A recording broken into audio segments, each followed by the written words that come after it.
ദൈവത്തിന് മഹത്വം. ഈ ശബ്ദപരിധിയുടെ വീക്ഷണത്തിലായിരിക്കുന്ന എല്ലാ സഹോദരി സഹോദരന്മാർക്കും വേഗം വരുന്ന യേശു ക്രിസ്തുവിൻ്റെ ക്രിസ്തുവിൻ്റെ നാമത്തിലുള്ള ഞങ്ങളുടെ സ്നേഹവന്ദനം അറിയിക്കുകയാണ്. ഞങ്ങളുടെ പ്രസംഗ വിഷയം ദൈവരാജ്യമാണ്, അഥവാ സ്വർഗരാജ്യമാണ്. സ്വർഗരാജ്യത്തിൽ പോകുവാനായിട്ട് എല്ലാവർക്കും താല്പര്യമാണ്. ഒരു മനുഷ്യനും മരിച്ചു കഴിഞ്ഞാൽ നരകത്തിൽ പോകണമെന്ന് ആഗ്രഹിക്കാറില്ല. കാരണം നരകത്തെക്കുറിച്ചുള്ള അറിവ് മനുഷ്യനെ ഭയപ്പെടുത്തുന്ന ഒന്നാണ്. എന്നാൽ സ്വർഗത്തെക്കുറിച്ചുള്ള അറിവ്, ദൈവരാജ്യത്തെക്കുറിച്ചുള്ള അറിവ് മനുഷ്യന് സന്തോഷവും സമാധാനവും നൽകുന്നതാണ്. അപ്പോൾ ദൈവരാജ്യത്തിലേക്കുള്ള ആ വഴിയെക്കുറിച്ചാണ് ഞങ്ങൾ നിങ്ങളോട് വിളിച്ചറിയിക്കുന്നത്. യേശു പറഞ്ഞത് ഇങ്ങനെയാണ്: വഴിയും സത്യവും ജീവനും ഞാനാകുന്നു, എന്നിലൂടെയല്ലാതെ എൻ്റെ പിതാവിൻ്റെ അടുക്കലേക്ക് ആരും എത്തുന്നില്ല എന്ന്. അപ്പോൾ യേശു വഴിയെ പറഞ്ഞിരിക്കുന്നു, ദൈവരാജ്യത്തിലേക്ക് പോകേണ്ട വഴി, സ്വർഗരാജ്യത്തിലേക്ക് പോകേണ്ട വഴിയെക്കുറിച്ച്. അപ്പോൾ ആ വഴിയെക്കുറിച്ചാണ് ഞങ്ങൾ നിങ്ങളോട് സംസാരിക്കാൻ പോകുന്നത്. ഞാൻ ഈ ചേർത്തലേക്ക് വരുന്നതിന് മുമ്പ് കണ്ടക്കടവിൽ നിന്ന് ചെല്ലാനം ബസ് കയറി. ചെല്ലാനത്ത് വന്ന് ഇറങ്ങിയതിന് ശേഷം അവിടെ വന്നപ്പോൾ ചേർത്തല ബസ് പോയി. ചേർത്തല ബസ് പോയപ്പോൾ എനിക്ക് പിന്നെ എന്ത് ചെയ്യണമെന്നറിയില്ല. ഞാൻ അവിടെ നിന്ന് ദേവദാസനെ വിളിച്ചു. ദേവദാസൻ അന്ധകാരനാഴിയുടെ ഭാഗത്തേക്ക് ചെല്ലുവാൻ പറഞ്ഞു. അപ്പൊ അന്ധകാരനാഴിയുടെ ഭാഗത്തേക്ക് ചെല്ലുവാൻ ദേവദാസൻ പറഞ്ഞു. അങ്ങനെ നിൽക്കുമ്പോൾ അവിടെ ഒരു സഹോദരൻ വന്നു. അദ്ദേഹത്തിന്റെ ബൈക്കിൽ കയറ്റി അദ്ദേഹം എന്നെ ചാവടി കൊണ്ടുവന്നിറക്കി. അവിടെ കൊണ്ടുവന്നിറക്കിയിട്ട് ചേർത്തല ബസ് കയറി ഞാൻ സ്റ്റാൻഡിൽ വന്നിറങ്ങി, പ്രൈവറ്റ് സ്റ്റാൻഡ്.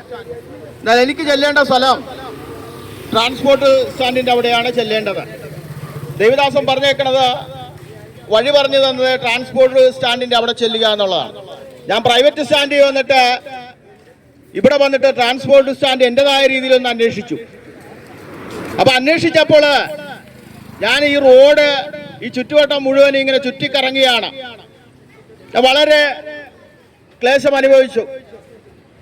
അപ്പോൾ ഞാൻ അടുത്ത് കണ്ട ഒരു സഹോദരനെ വിളിച്ചിട്ട് ചോദിച്ചു, ഈ ട്രാൻസ്പോർട്ട് സ്റ്റാൻഡിലേക്ക് പോകേണ്ട വഴി ഏതാണെന്ന് ചോദിച്ചു. അപ്പൊ അദ്ദേഹം വ്യക്തമായിട്ട് പറഞ്ഞു തന്നു. അദ്ദേഹം പറഞ്ഞു തന്ന വഴി ഞാൻ നടന്നപ്പോൾ ട്രാൻസ്പോർട്ട് സ്റ്റാൻഡിലേക്ക് ചെന്നു. കണ്ടോ? അപ്പോൾ വഴിയെക്കുറിച്ച് അറിവുണ്ടായിരിക്കണം. സ്തോത്രം. ഇതുപോലെ സ്വർഗരാജ്യത്തിലേക്ക് പോകുവാനുള്ള, ദൈവരാജ്യത്തിലേക്ക് പോകുവാനുള്ള വഴിയുണ്ട്. ആ വഴിയെക്കുറിച്ച് പറഞ്ഞത് യേശുവാണ്. അതാണ് യേശു പറഞ്ഞത്, ഞാൻ വഴിയും സത്യവും ജീവനുമാകുന്നു, എന്നിലൂടെയല്ലാതെ എൻ്റെ പിതാവിൻ്റെ അടുക്കലേക്ക് ആരും എത്തുന്നില്ല എന്ന്. അപ്പോൾ യേശുവിൻ്റെ പ്രസംഗ വിഷയം നമ്മളെല്ലാവരും കേൾക്കണം. ഞങ്ങൾ കേട്ടു. യേശുവിനെ കുറിച്ച് പ്രസംഗിച്ചപ്പോൾ എന്താണ് ഈ പ്രസംഗ വിഷയമെന്ന് അറിയേണ്ടതെന്ന് കേട്ടു. അപ്പോൾ ദൈവരാജ്യത്തെക്കുറിച്ചുള്ള പ്രസംഗം കേട്ടപ്പോൾ ഞങ്ങൾക്ക് മനസ്സിലായി, സ്വർഗത്തിൽ പോകണമെങ്കിൽ യേശു പറഞ്ഞ വഴിയെ സഞ്ചരിക്കണമെന്ന്. ഹല്ലേലൂയ. അപ്പൊ ഞങ്ങൾ യേശുവിനെ അനുഗമിച്ചു. യേശുവിനെ അനുഗമിക്കാൻ തുടങ്ങിയപ്പോൾ യേശു പറഞ്ഞിരിക്കുന്ന വേറെ കാര്യങ്ങളിൽ ഒന്നാണ്, നിങ്ങൾ എന്ത് ചെയ്യണം?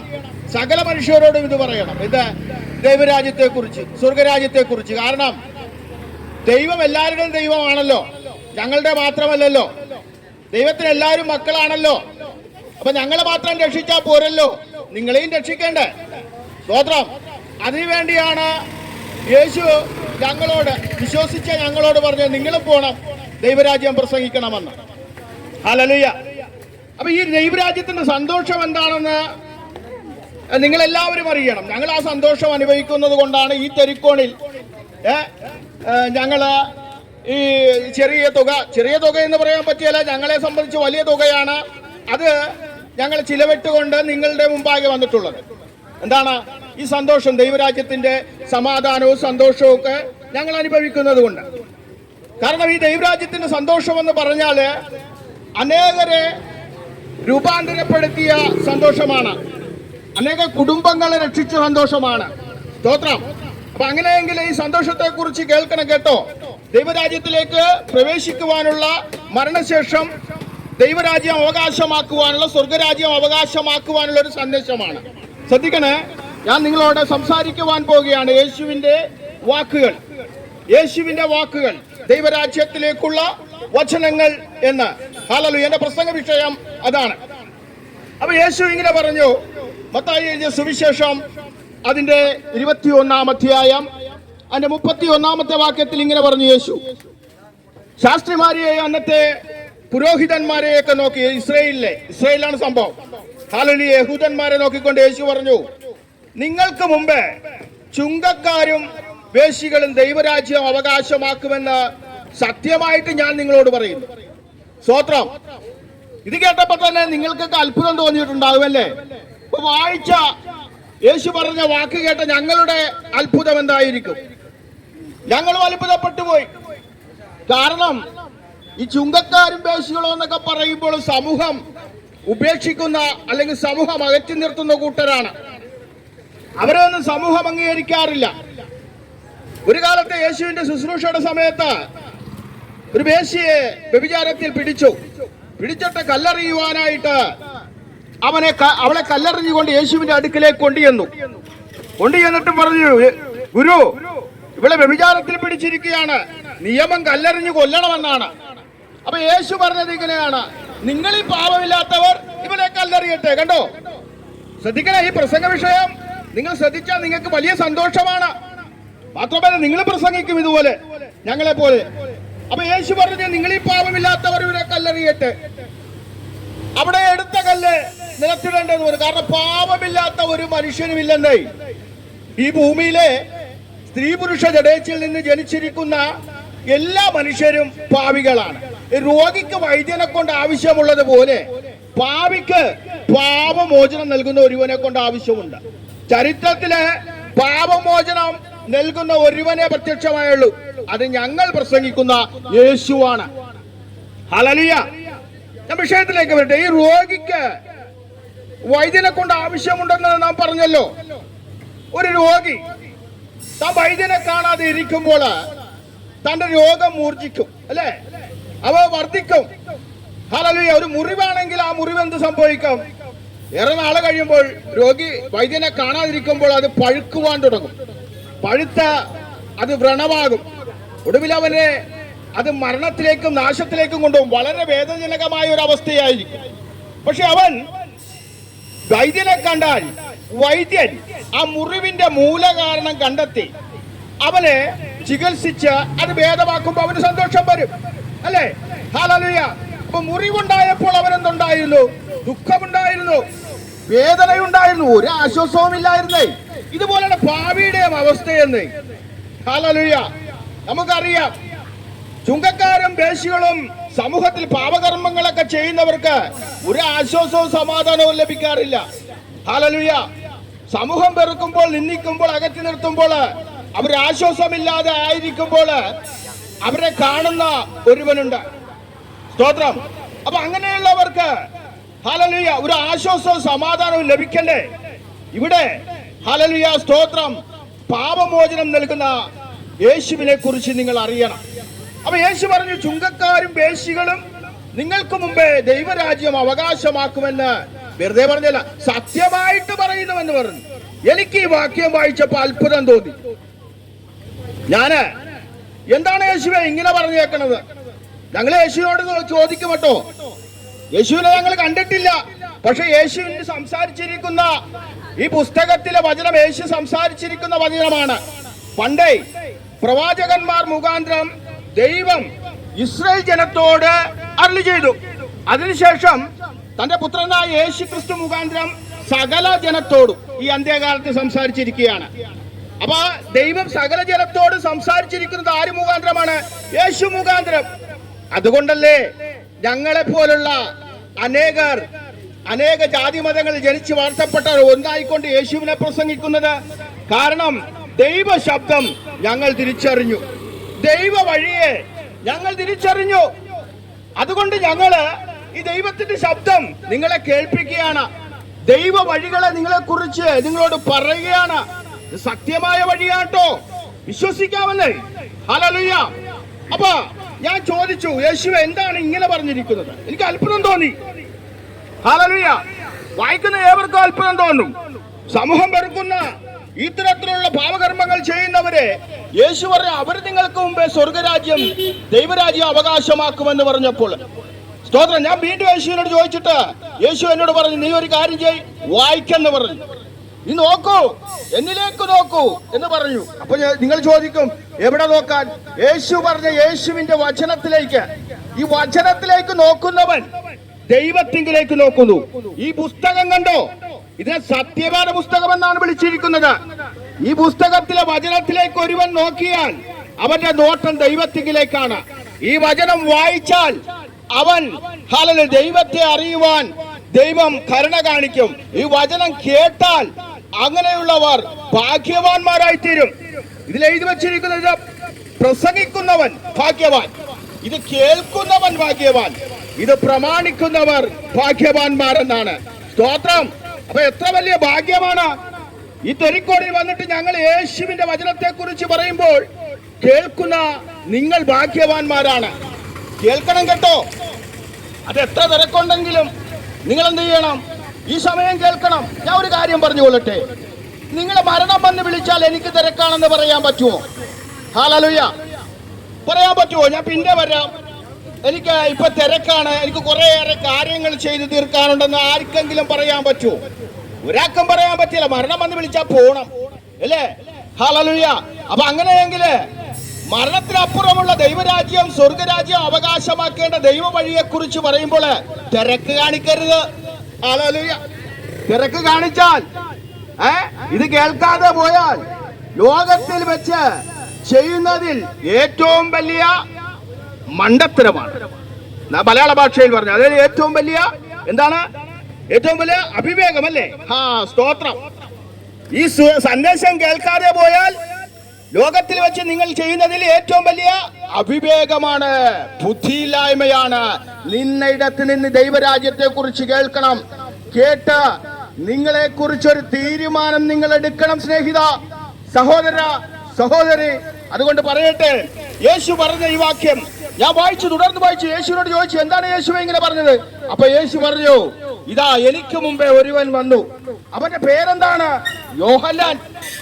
വഴി, ദൈവ വഴിയെ കുറിച്ച് പറയുവാൻ, ദൈവത്തിന്റെ വഴി ഒരുക്കുവാൻ വന്നവൻ. അവൻ പ്രസംഗിച്ചു. എന്താണ് പ്രസംഗിച്ചത്? മാനസാന്തരത്തെ കുറിച്ച് പ്രസംഗിച്ചു. എന്താണ് മാനസാന്തരം? മനുഷ്യൻ ദൈവത്തിന്റെ ഹിതപ്രകാരം ജീവിക്കണമെന്ന് പ്രസംഗിച്ചു. ചുങ്കക്കാരനെ കണ്ടപ്പോൾ അവൻ പറഞ്ഞു, എന്താണ് പറഞ്ഞത്? നിനക്ക് അധികമായി പിരിക്കരുത്, നിനക്ക് കൽപ്പിച്ചിട്ടുള്ളത് പിരിക്കണമെന്ന് പറഞ്ഞു. കണ്ടോ? നല്ല പ്രസംഗമല്ലേ? ചുങ്കക്കാരോട് പറഞ്ഞു, എന്താണ്? നീ അധികമായി പിരിക്കരുത്, കൽപ്പിച്ചിട്ടുള്ളത്. എന്താണ് കൽപ്പിച്ചിട്ടുള്ളത്? അത് പിരിച്ചാൽ മതി. അധികം പിരിച്ചാൽ നിനക്ക് പാപമുണ്ട്. സ്തോത്രം. ഇതുപോലെ വേശ്യകളോട് അവരുടെ വേശ്യപ്രവൃത്തിയെ വിട്ടുകളയാൻ പറഞ്ഞു. ഇതുപോലെ ദൈവത്തിന്റെ വചനത്തിൽ പറഞ്ഞിരിക്കുന്ന ചില കാര്യങ്ങളുണ്ട്. മദ്യപാനികളോട് മദ്യപാനം വിട്ട് ഒഴിയുവാൻ പറയുന്നു. കാരണം എന്താണ്? മദ്യപാനിക്ക് ദൈവരാജ്യം അവകാശമാക്കുവാൻ സാധിക്കില്ല. സ്തോത്രം. നമുക്കറിയാം, നമ്മുടെ സമൂഹത്തിൽ ഏറ്റവും വിപത്തുണ്ടാക്കുന്നത് മദ്യവും മയക്കമരുന്നുകളുമാണ്. നമ്മുടെ തലമുറകളെ തെറ്റിച്ചു കളയുന്ന ഒരു ഹല്ലേലൂയ, സ്തോത്രം, ഹല്ലേലൂയ, സാത്താനിക ശക്തിയാണ് മദ്യവും മയക്കുമരുന്നും. അതിന്റെ പിടിയിൽ അനേകർ അമർന്നുകൊണ്ടിരിക്കുകയാണ്, അനേകർ ദുഃഖം അനുഭവിച്ചുകൊണ്ടിരിക്കുകയാണ്, അനേക വ്യക്തി ജീവിതങ്ങള്, കുടുംബങ്ങൾ തകർക്കപ്പെട്ടുകൊണ്ടിരിക്കുകയാണ്. അതുകൊണ്ട് ആ പാപകർമ്മത്തിൽ നിന്ന് പുറത്തു വരുവാൻ ആഗ്രഹിക്കണം. സ്തോത്രം. നാം മനസ്സ് വെക്കണം. മനസ്സ് വെക്കുന്നവനെ സഹായിക്കുന്നവനാണ് ദൈവം. എനിക്ക് മനസ്സ് വെച്ചാൽ നിശ്ചയമായും ദൈവം എന്നെ സഹായിക്കും. സ്നേഹിത, മദ്യത്തിൽ നിന്ന് മയക്കുമരുന്നിൽ നിന്ന് പുറത്തു വരുവാനായിട്ട് നീ മനസ്സ് വെച്ചാൽ നിന്നെ സഹായിക്കുന്ന ഒരുവനുണ്ട്. അവനെ കുറിച്ച് തിരുവെഴുത്ത് ഇങ്ങനെ പറയുന്നു, ഇസ്രായേലിന്റെ പരിപാലകൻ മയങ്ങുകയില്ല, ഉറങ്ങുകയില്ല. എന്റെ സഹായം എവിടെ നിന്ന് വരുന്നു? ആകാശത്തെയും ഭൂമിയും ഉണ്ടാക്കിയ യഹോവയിങ്കൽ നിന്ന് വരുന്നു. മനുഷ്യന് സഹായം ദൈവത്തിൽ നിന്ന് വരും. സ്തോത്രം. വിശ്വസിക്കുവാൻ സാധിക്കുമോ? ഇവിടെ ചുങ്കക്കാര് ആ വേശ്യകള് അവര് യോഹന്നാൻ നീതിമാർഗത്തെ കുറിച്ച് പ്രസംഗിച്ചു കൊണ്ടുവന്നപ്പോൾ അവിടെ ആയിരുന്ന അന്നത്തെ ഇസ്രായേലിലെ പുരോഹിതന്മാർ, ജനത്തിന്റെ മൂപ്പന്മാർ, അവർ സ്വന്തം നീതിയിൽ ഊന്നിക്കൊണ്ട് ആ പ്രസംഗ വിഷയത്തെ അവർ അവഗണിച്ചു കളഞ്ഞു. ദൈവത്തിന്റെ നീതിയെ കുറിച്ച് പ്രസംഗിച്ചു കൊണ്ടുവന്നപ്പോൾ അവർ കേട്ടില്ല. എന്നാൽ ഇവർ കേട്ടത് മാത്രമല്ല, അവർ അനുദപിച്ചു. അവരുടെ പാപത്തെ കുറിച്ച് അനുദപിച്ചു. അവർ ഏറ്റുപറഞ്ഞു, ഉപേക്ഷിച്ചു. കണ്ടോ, അവരുടെ ജീവിതത്തിൽ അവർക്ക് ലഭിച്ചത് എന്താണ്? ദൈവരാജ്യം. ഹല്ലേലൂയ. കണ്ടോ, അവർക്ക് ലഭിച്ചത് എന്താണ്? ഒരു നിമിഷം കൊണ്ട് അവരുടെ പാപത്തെ ഏറ്റുപറഞ്ഞു ഉപേക്ഷിച്ചപ്പോൾ അവർക്ക് ദൈവരാജ്യം ലഭിച്ചു. ഹല്ലേലൂയ. അപ്പോൾ അനുദപിക്കണമെന്ന് യേശു കൽപ്പിക്കുന്നു. യേശുവിന്റെ പ്രസംഗം അതായിരുന്നു, കാലം തികഞ്ഞു, ദൈവരാജ്യം സമീപിച്ചിരിക്കുന്നു, അനുദപിച്ച് സുവിശേഷത്തിൽ വിശ്വസിക്കുമെന്ന്. എന്താണ് സുവിശേഷം? ദാവീദിന്റെ സന്തതിയായി ജനിച്ച് മരിച്ച് അടക്കപ്പെട്ട് ഉയർത്തെഴുന്നേറ്റ യേശുവാണ് സുവിശേഷം. ആ യേശുവിൽ വിശ്വസിക്കണം, അനുദപിക്കണമെന്ന്. നമ്മുടെ പ്രവൃത്തികൾ പാപകരമാണെങ്കിൽ അത് നമ്മൾ ഉപേക്ഷിക്കണം. ദൈവത്തിന്റെ ആഗ്രഹം അതാണ്. ദൈവം നമ്മെ കുറിച്ച് ആഗ്രഹിക്കുന്നത് അതാണ്. സ്വയം നമ്മൾ നീതീകരിക്കരുത്. നാം ദൈവ വഴികളെ കുറിച്ച് കേൾക്കുന്നവരായിരിക്കണം, ദൈവ വഴികൾ അറിയുന്നവനായിരിക്കണം. ഹല്ലേലൂയ. അതുകൊണ്ട് സത്യമായ വഴി ഒരുവൻ, അത് ഞങ്ങൾ പ്രസംഗിക്കുന്ന യേശുവാണ്. പല വഴികളില്ലെന്നേ. ഹല്ലേലൂയ. ദൈവത്തിന്റെ അടുക്കലേക്കാൻ പല വഴിയില്ല, ഒരൊറ്റ വഴിയേ ഉള്ളൂ. അത് ഞങ്ങൾ പ്രസംഗിക്കുന്ന ദൈവരാജ്യത്തിന്റെ സദ്വർത്താനം പറഞ്ഞ, ഇന്നും ലോകത്തോട് ദൈവരാജ്യത്തെ കുറിച്ച് പ്രസംഗിക്കുവാൻ കൽപ്പിച്ചിരിക്കുന്ന യേശു കർത്താവാണ്. ഹല്ലേലൂയ, സ്തോത്രം. അതുകൊണ്ട് സ്നേഹിത, ചുങ്കക്കാരും വേശ്യകളും അനുദപിച്ചപ്പോൾ അവർക്ക് ദൈവത്തിന്റെ കരുണ ലഭിച്ചു. അവർ ദൈവത്തിന്റെ നീതിയിൽ വിശ്വസിച്ചു. എന്താണ് ദൈവത്തിന്റെ നീതി? ഇക്കാലത്ത് ദൈവം തന്റെ നീതിയെ പ്രദർശിപ്പിച്ചിരിക്കുന്നു. എന്താണത്? തിരുവഴുത്ത് ഇങ്ങനെ പറയുന്നു. റോമർക്കെഴുതിയ ലേഖനം അതിന്റെ 3-ാം അധ്യായം 25-ാം വാക്യത്തിൽ, വിശ്വസിക്കുന്നവർക്ക് അവൻ തന്റെ രക്തം മൂലം പ്രായശ്ചിത്തമാകുവാൻ, ഹല്ലേലൂയ, ദൈവം അവനെ പരസ്യമാക്കിയിരിക്കുന്നു. യേശുവിനെ പരസ്യമാക്കിയിരിക്കുന്നത്, യേശുവിനെ പ്രസംഗിക്കുന്നതിന്റെ കാരണം വിശ്വസിക്കുന്നവർക്ക് നീതീകരണം ലഭിക്കേണ്ടതിനാണ്, വിശ്വസിക്കുന്നവർക്ക് പാപമോചനം കൊടുക്കേണ്ടതിനാണ്, വിശ്വസിക്കുന്നവർക്ക് ദൈവരാജ്യം നൽകേണ്ടതിനാണ്. ഹല്ലേലൂയ. എല്ലാവർക്കുമല്ല, വിശ്വസിക്കുന്നവർക്ക്. ഞങ്ങൾ വിശ്വസിച്ചു. ഞങ്ങളുടെ പാപത്തിന് വേണ്ടിയാണ് യേശു ക്രിസ്തു മരിച്ചിട്ടടക്കപ്പെട്ട് ഉയർത്തെഴുന്നേറ്റതെന്ന് ഞങ്ങൾ ഏറ്റുപറഞ്ഞു. ഞങ്ങളുടെ കർത്താവായി യേശുവിനെ, ഹല്ലേലൂയ, ഞങ്ങളുടെ ഹൃദയത്തിൽ ദൈവം യേശുവിനെ മരിച്ചവരുടെ ഇടയിൽ നിന്ന് ഉയർപ്പിച്ചെഴുന്നേൽപ്പിച്ചുവെന്ന് നീതിക്കായി വിശ്വസിച്ചിരിക്കുന്നു. ഹല്ലേലൂയ. ദൈവത്തിന്റെ നീതിയാണ് യേശു ക്രിസ്തുവിന്റെ ക്രൂശ് മരണം. അത് നിങ്ങൾ കേൾക്കണം, എല്ലാവരും അറിയണം. ദൈവത്തിന്റെ നീതിയാണ് യേശു ക്രിസ്തുവിന്റെ ക്രൂശ് മരണം. എന്താണ് ദൈവത്തിന്റെ നീതി? ഏക മനുഷ്യന്റെ അനുസരണക്കേടിനാൽ പാപവും പാപത്താൽ മരണവും ലോകത്തിൽ കടന്നപ്പോൾ, ഹല്ലേലൂയ, ആ ഏക മനുഷ്യനിൽ നിന്ന് ജനിച്ചവരെല്ലാം പാപത്തിന്, ഹല്ലേലൂയ, അധീനതയിലായപ്പോൾ, മരണത്തിന് കീഴിലായപ്പോൾ ഏകന്റെ അനുസരണയാൽ പാപത്തെ വിധിച്ചു. ഹല്ലേലൂയ. അനുസരണയുള്ള ഒരു യാഗമായി സ്വന്തം ജീവനെ കാഗുൽതയിലെ ക്രൂശിന്മേൽ നമുക്ക് വേണ്ടി യേശു നൽകി. സ്തോത്രം. ആർക്ക് വേണ്ടി? ലോകത്തിന് വേണ്ടി. അതുകൊണ്ട് യോഹന്നാൻ എന്ന മനുഷ്യൻ യേശുവിനെ കണ്ടപ്പോൾ ഇങ്ങനെ വിളിച്ചു പറഞ്ഞു, ഇതാ ലോകത്തിന്റെ പാപത്തെ ചുമക്കുന്ന ദൈവത്തിന്റെ കുഞ്ഞാടെന്ന്. നിന്റെ പാപത്തെ ചുമന്ന ഒരുവനുണ്ട്. ഹല്ലേലൂയ, സ്തോത്രം. നിന്റെ രോഗത്തെ ചുമന്ന ഒരുവനുണ്ട്. നിന്റെ വേദനകളെ ചുമന്ന ഒരുവനുണ്ട്. അവൻ ക്രൂശിൽ കിടന്നു നിനക്ക് വേണ്ടി. വിശ്വസിക്കുന്നുവെങ്കിൽ, ഹല്ലേലൂയ, സ്തോത്രം, അവൻ നിനക്ക് പകരക്കാരനാണ്. നിനക്ക് പകരക്കാരനാണ്. നിന്റെ പാപത്തിന്റെ ശിക്ഷ അവൻ ഏറ്റുവാങ്ങിയത് കൊണ്ട് വിശ്വസിക്കുന്നുവെങ്കിൽ നിന്റെ രക്ഷകനായി അവൻ മാറുന്നു. ഹല്ലേലൂയ. അതുകൊണ്ടാണ് ഞങ്ങൾ പ്രസംഗിക്കുമ്പോൾ ഇങ്ങനെ വിളിച്ചു പറയുന്നത് തിരുവെഴുത്തിൽ നിന്ന്, ആകാശത്തിന് കീഴിൽ മനുഷ്യരുടെ ഇടയിൽ രക്ഷയ്ക്കായി നൽകപ്പെട്ട ഒരേ ഒരു നാമം, അത് ഞങ്ങൾ പ്രസംഗിക്കുന്ന കർത്താവായ യേശുവിന്റെ നാമമാണ്. ഈ കർത്താവായ യേശുവിന്റെ നാമത്തിൽ വിശ്വസിക്കുവാൻ നിങ്ങൾ തയ്യാറായാൽ, സ്നേഹിത, സഹോദര, സഹോദരി, നിങ്ങൾ എത്ര വലിയ പാപികളാണെങ്കിലും നിങ്ങളുടെ പാപത്തെ ഹിമം പോലെ വെളുപ്പിക്കേണ്ടതിന് ഇന്നേക്ക് 2000 വർഷം മുമ്പ് യേശുവിന്റെ രക്തം ഗോൽഗോഥയിലെ ക്രൂശിന്മേൽ ചൊരിയപ്പെട്ടു. ഹല്ലേലൂയ. ആ രക്തത്തെ കുറിച്ച് തിരുവെഴുത്ത് ഇങ്ങനെ പറയുന്നു: യേശുവിന്റെ രക്തം സകല പാപവും പോക്കി നമ്മെ ശുദ്ധീകരിക്കുന്നുവെന്ന്. ഹല്ലേലൂയ. അതുകൊണ്ടാണ് റോമർക്ക് എഴുതിയ ലേഖനം എടുത്തു പറയട്ടെ, വിശ്വസിക്കുന്നവർക്ക് അവൻ തന്റെ രക്തം മൂലം പ്രായശ്ചിത്തമാകുവാൻ ദൈവം അവനെ പരസ്യമായി നിർത്തിയിരിക്കുന്നു. ഈ പരസ്യ യോഗത്തിലൂടെ ഞങ്ങൾ വിളിച്ചു പറയുന്നു, വിശ്വസിക്കുന്നവർക്ക് ഒരു നീതീകരണം ദൈവം വച്ചിരിക്കുന്നു. അതാണ് യേശുവിന്റെ രക്തം. എനിക്ക് കഴിയാത്തത് ദൈവം എനിക്ക് സാധിപ്പിച്ചു തന്നു.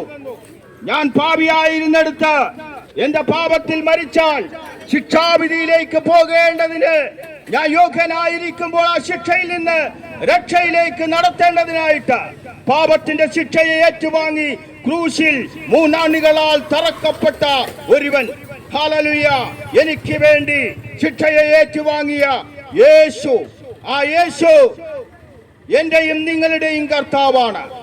ആ കർത്താവായ യേശുവിൽ വിശ്വസിക്കുവാൻ, സ്നേഹിത, സഹോദര, സഹോദരി, നിങ്ങൾക്ക് മനസ്സുണ്ടോ? മനസ്സുണ്ടെങ്കിൽ മതി.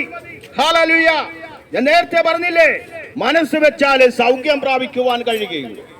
എനിക്കും നിങ്ങൾക്കും മനസ്സുണ്ട്. ചിലവരൊക്കെ പറയുന്നത് എനിക്ക് മനസ്സില്ല. എന്ത് മനസ്സില്ല? ദൈവരാജ്യത്തിൽ പോണ വിശേഷത്തെ കുറിച്ച്, വഴിയെ കുറിച്ച് കേട്ടാൽ എനിക്ക് മനസ്സില്ലെന്ന് പറഞ്ഞ മനസ്സില്ല, വേണ്ട. ഹല്ലേലൂയ.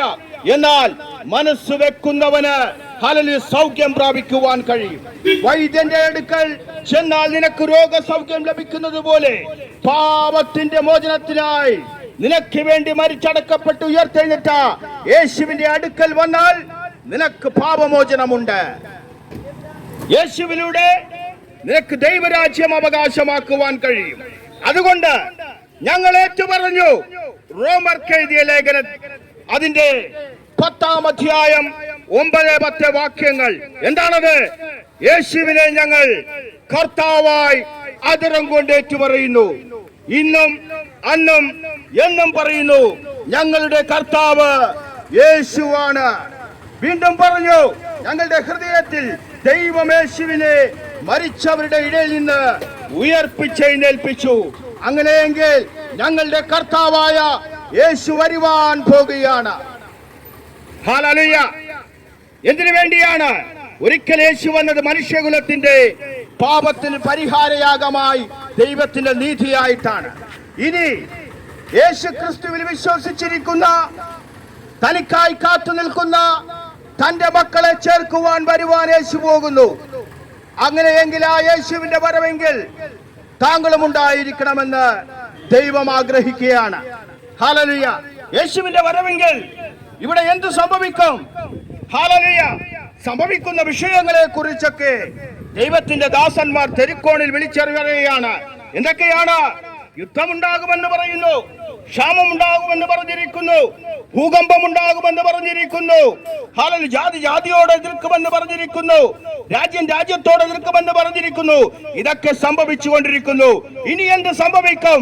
ആകാശത്തിലെ ശക്തികൾക്ക് ഇളക്കം സംഭവിക്കുമെന്ന് പറഞ്ഞിരിക്കുന്നു. അപ്പൊ ആകാശത്തിലെ ശക്തികൾക്ക് ഇളക്കം സംഭവിച്ചാൽ നല്ല ശേലായിരിക്കും.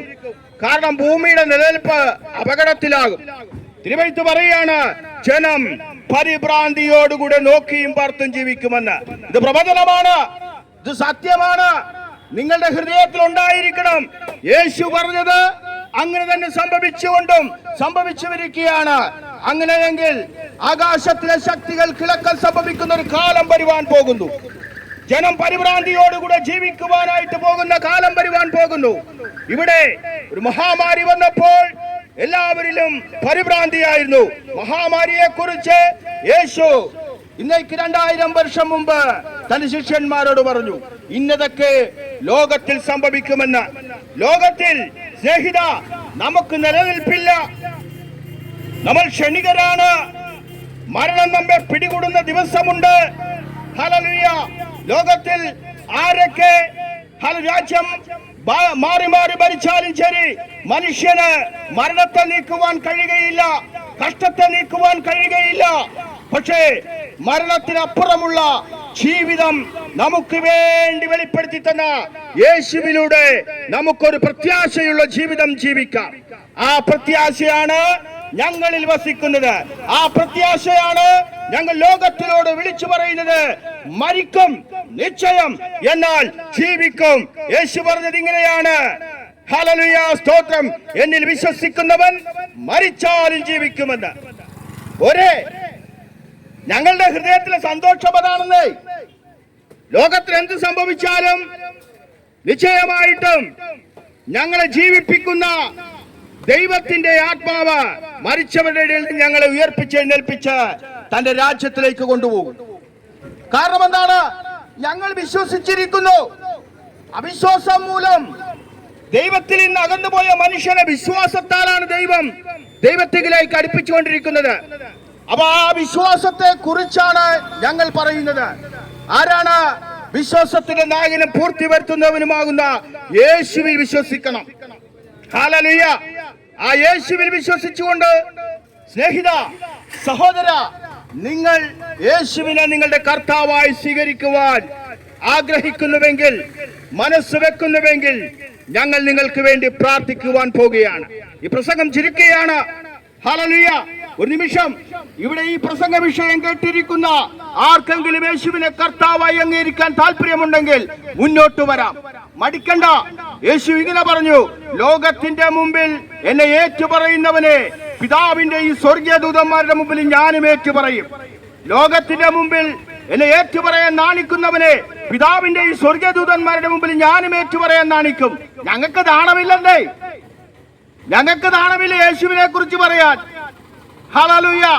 കാരണം ഞങ്ങൾക്ക് വേണ്ടി, ലോകത്തിന് വേണ്ടി സ്വന്തം ജീവനെ നൽകി സ്നേഹിച്ച ഒരു രാജാവാണ് യേശു ക്രിസ്തു. നല്ല രാജാവ്. നാം പാപികളായിരിക്കുമ്പോൾ തന്നെ നമ്മുടെ പാപത്തിന് വേണ്ടി തന്നെ യാഗമായി അർപ്പിച്ചുകൊണ്ട് സാക്ഷാൽ സ്നേഹത്തെ വെളിപ്പെടുത്തിയ ആ യേശുവിനെ കർത്താവായി സ്വീകരിക്കും. സ്നേഹിത, മടികാട്ടണ്ട. ലജ്ജ കൂടാതെ ഞങ്ങൾ സുവിശേഷം നിങ്ങളോട് വിളിച്ചറിയിക്കുന്നതിന്റെ കാരണം ഇത് സത്യമാണ്. ഈ സത്യമായ വഴി മുഖാന്തരം മാത്രമേ ദൈവരാജ്യം അവകാശമാക്കുവാൻ സാധിക്കുകയുള്ളൂ. ആ സന്തോഷമാണ് ഞങ്ങളിൽ വസിക്കുന്നത്. അതുകൊണ്ട് മദ്യം എനിക്ക് വേണ്ട, മയക്കുമരുന്ന് എനിക്ക് വേണ്ട, ഈ ലോകത്തിന്റെ പാപങ്ങളെ എനിക്ക് വേണ്ട, എനിക്ക് യേശുവിനെ മതി എന്ന് പറയുവാൻ ആർക്ക് കഴിയും? പാട്ടുകാരൻ ഇപ്രകാരം പാടി. ഹല്ലേലൂയ, സ്തോത്രം. ആ പാട്ടുകാരന്റെ പാട്ട് ഹല്ലേലൂയ ശ്രദ്ധയെ ആകർഷിക്കുന്ന പാട്ടാണ്. എന്താണ് പാട്ട്? അപ്പനും അമ്മയും വീടും ദാനങ്ങളും വസ്തു സുഖങ്ങളും കർത്താവത്രേ. അപ്പനും അമ്മയും വീടും ദാനങ്ങളും വസ്തു സുഖങ്ങളും കർത്താവത്രേ. പൈതൽ പ്രായം മുതൽ ഇന്നേ വരെ എന്നെ പോറ്റി പുലർത്തിയ ദൈവം മതി. പൈതൽ പ്രായം മുതൽ ഇന്നേ വരെ എന്നെ പോറ്റി പുലർത്തിയ ദൈവം മതി. എന്റെ ദൈവം സ്വർഗ സിംഹാസനം തന്നിൽ എന്നിൽ കനിഞ്ഞെന്നെ ഓർത്തേടുന്നേ. ആരും സഹായമില്ലല്ലോ വരും പാരിൽ കണ്ടും കാണാതെയും പോകുന്നവർ. ആരും സഹായമില്ലല്ലോ വരും പാരിൽ കണ്ടും കാണാതെയും പോകുന്നവർ. എന്നാലെനിക്കൊരു സഹായകൻ വാനിൽ ഉണ്ടെന്നറിഞ്ഞതിൽ ഉല്ലാസമേ. സ്തോത്രം. ഞങ്ങളുടെ ഉല്ലാസം അതാണ്, ഞങ്ങളുടെ സന്തോഷം അതാണ്. നിങ്ങളെയും ഞങ്ങൾ ക്ഷണിക്കുകയാണ് യേശുവിന്റെ രാജ്യത്തിലേക്ക്, യേശുവിന്റെ കർത്തൃത്വത്തിലേക്ക് നിങ്ങളെ ക്ഷണിക്കുകയാണ്. ദൈവം എല്ലാവരെയും അനുഗ്രഹിക്കുമാറാകട്ടെ. ആമീൻ.